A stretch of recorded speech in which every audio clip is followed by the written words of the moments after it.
All right, everybody, what's going on? It's Jack, and welcome back to another video, and a sincere congratulations to the 60% of you guys that voted not too long ago, a few days ago on my poll, suggesting that there was not going to be a reveal on Friday or Thursday in terms of the next Call of Duty, because you guys were right. And the 40% of us, which I was a part of those 40%, actually believed that there was going to be, by the 14th or the 15th, a reveal. And it appears that that is definitely not the case. We are at early Saturday morning right now as of me recording this. It's not even 3 a.m. yet.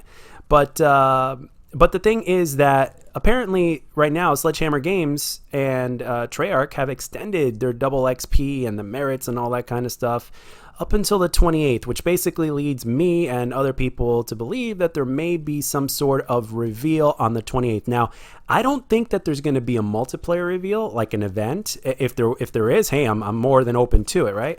I personally don't think that's going to be the case. I think it's just going to be more like a title reveal. So that way, by the time they do have the event, which could probably be during the PlayStation online conference or whatever you want to call it, since E3 was canceled this year, when they reveal gameplay of the PlayStation 5 and all that kind of stuff, they're going to reveal PlayStation 4 things as well. By the way, speaking of which, Ghost of Tsushima looks great, man. I can't wait for Ghost of Tsushima to come out. That's actually one of my most look forward to games. Halo Infinite and Cyberpunk 2077 being the other two. So those are my top three most anticipated games as of right now that are not Call of Duty.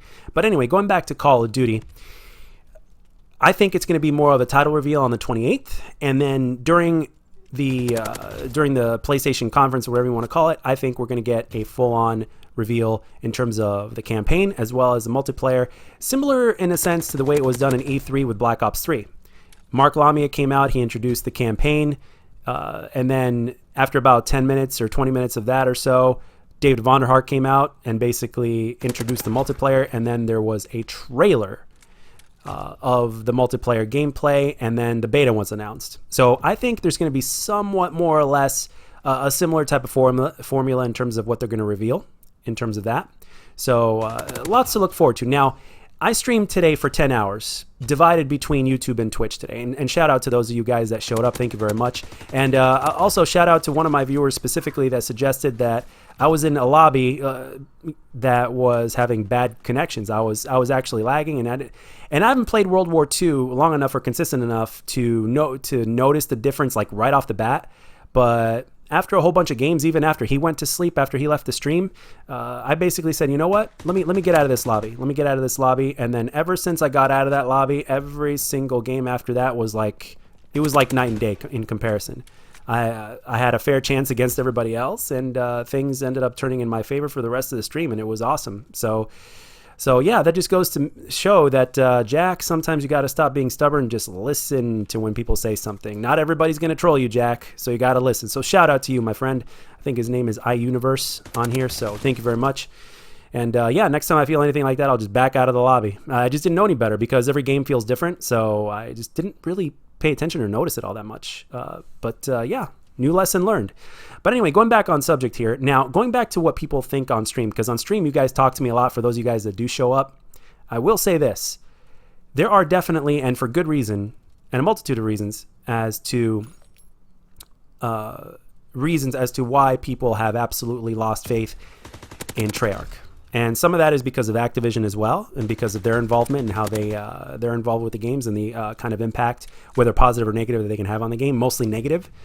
But this is, for me personally, this is entertainment. And the thing is, when it comes to my life and the things that I've been through, whenever I think about things, I'm not really purposely a pessimistic person. If I had to choose, I would be an optimistic person. But the thing is, because of some of the things that have happened to me in my life, I always think defensively, because that's just how I grew up. There was always something that would happen that would not necessarily be the most positive thing. And after years and years of some things like that happening, what ends up happening is you end up becoming a defensive person in terms of the way you think.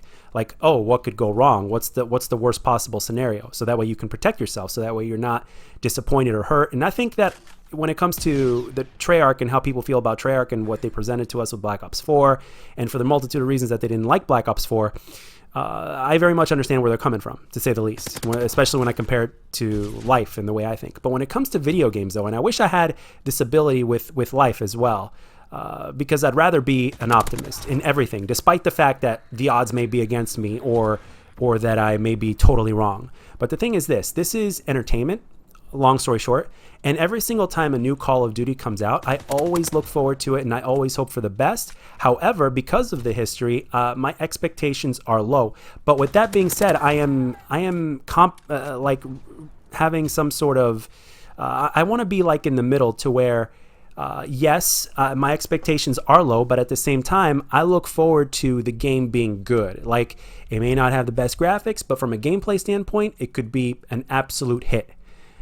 Potentially speaking, with what Sledgehammer Games has offered us over the last few years, a few games that they released, most people probably hate Advanced Warfare, and World War II to a certain extent is also divisive as well in the community. But in terms of when you see what they did with Advanced Warfare and then World War II, and of course the overhaul, which is the biggest overhaul in Call of Duty history in World War II, if they did that just 1 to 2 months after the game's released as opposed to 6, let me tell you something, everybody would be so hyped right now for this new game, because it would be the combination of Treyarch and Sledgehammer, and hopefully they took specialists out of the game, and hopefully they brought back the VSAT or the Blackbird like everybody's been wanting.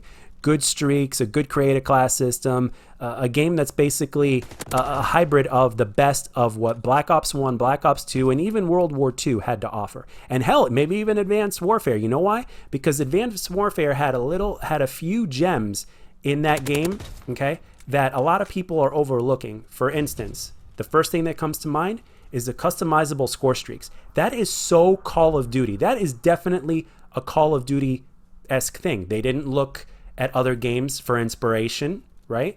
They didn't look at Rainbow Six Siege. They didn't look at Overwatch. No, they looked within. They looked deep within, and they got it. And in my opinion, it was a great idea. It just so happens that the score streaks weren't very good. Imagine if the score streaks were as good as Treyarch score streaks and you can customize those motherfuckers. Imagine that shit. That would be something that everybody would enjoy the living fuck out of. So it's things like that. For instance, what's another cool thing? Specialists. What's Modern Warfare 3? I think it's safe to say with Modern Warfare 3, everybody's favorite feature in the multiplayer is probably the specialist strike package, right?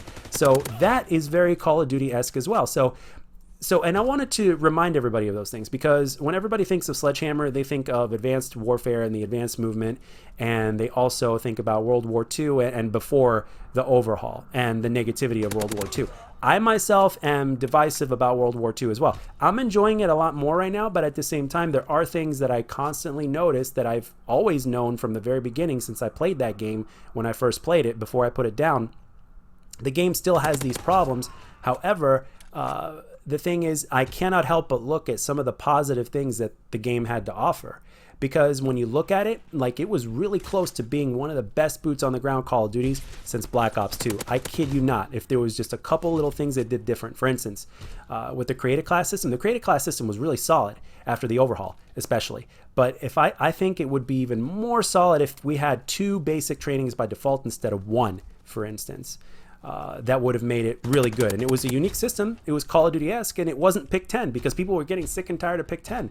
They wanted something else. And if you think about it, their formula was almost like a hybrid formula.